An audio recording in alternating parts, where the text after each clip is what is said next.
اعوذ بالله من الشیطان الرجیم. بسم الله الرحمن الرحیم. الحمد لله رب العالمین والعاقبة للمتقین والصلاة والسلام علی رسوله محمد وعلى آله واصحابه اجمعین. درنو محترمو لیدونکو اوریدونکو د 1403 کال د 12 ټولګیو فارغانو السلام علیکم ورحمت الله وبرکاتو. نن تاسو ته د ازموینو ملي ادارې لخوا د علمي او تخنیکی ټیم لخوا چې کوم د عمومي کانکور یو لارښود آماده شوی هغه تاسو ته تشریح کیږي ترڅو د ازموینو په جریان کې تاسو د تخنیکی مشکلات سره مخ نشئ او وکولای شئ یو ښه او مناسب او سمه ازموینه ترسره کړئ او خپل اړوندو او د خوښیو رشتو او پوهنتونو ته کامیاب شئ. راځو خپل پریزنټیشن ته یا د کانکور هغه د پوهاوي لارښود یا رهنمود ته دلته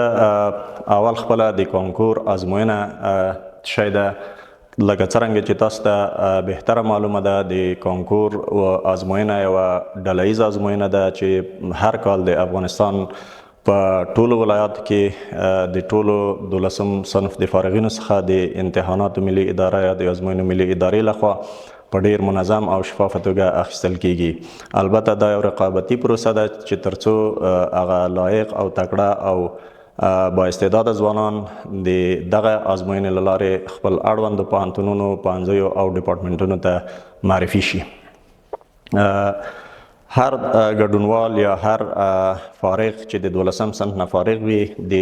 لوړ زده کړو وزارت او د ازموینو ملي ادارې د اصولو مقرراتو له مخې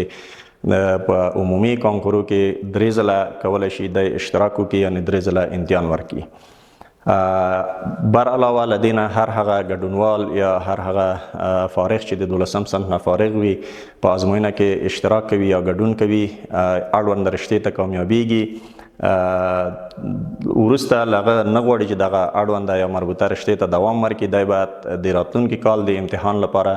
د مربوطه پوهنتون یا پوهنځي یا ډپارټمنټ خپله منفعګي ترلاسه کړي او د ازموینو ملي ادارې سره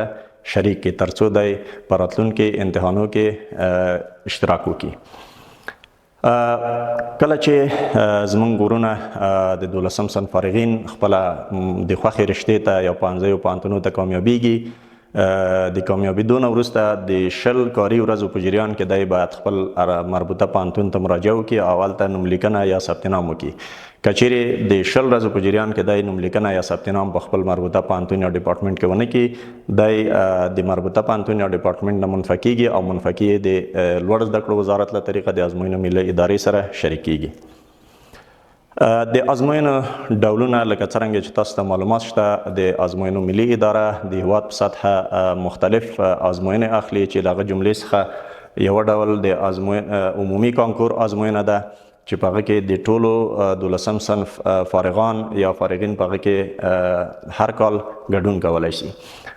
دویم ډول یا دویم نوع امتحان چې دغه د شپې پوهنځیو کانکور ازموینه ده چې کوم پوهنتونونه او پوهنځي چې هغه د شپې یا شبانه برنامې لري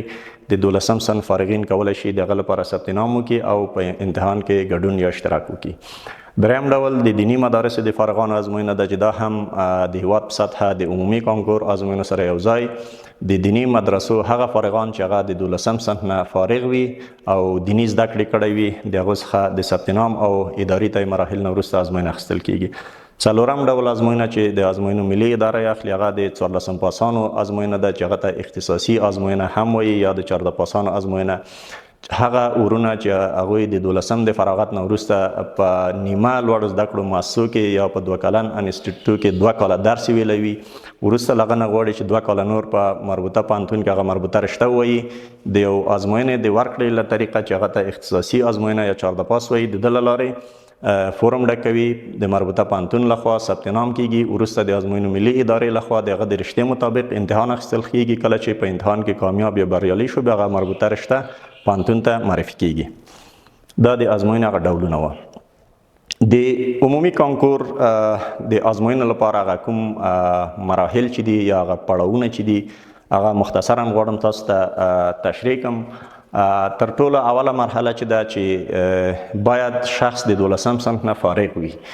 دویم مرحله کې د فراغت نه وروسته باید د نوملیکنې فورم د ازموینو د ملي ادارې هغه مشخص فورمونه چې دي چې هغه ښوونځیو یا مکاتبو ته لیږل کیږي په مکتب کې فورم ډک کړي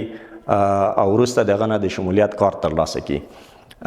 د شمولیت د کارت ترلاسه کولو نه وروسته د بایومیټریک پروسه ده چې دا هم د ازموینو ملي ادارې د تخنیکي ټیم لخوا په معین یا مشخص وخت کې د ازموینو نه مخکې وخت یا تاریخ اعلانیږي. بایومیټریک باید وکړي. د بایومیټریک نه وروسته چې کله د امتحان دقیق تاریخ نیټه او ځای مشخص شو هلته په مشخص او په معین وخت باید امتحان ته شي حاضر شي.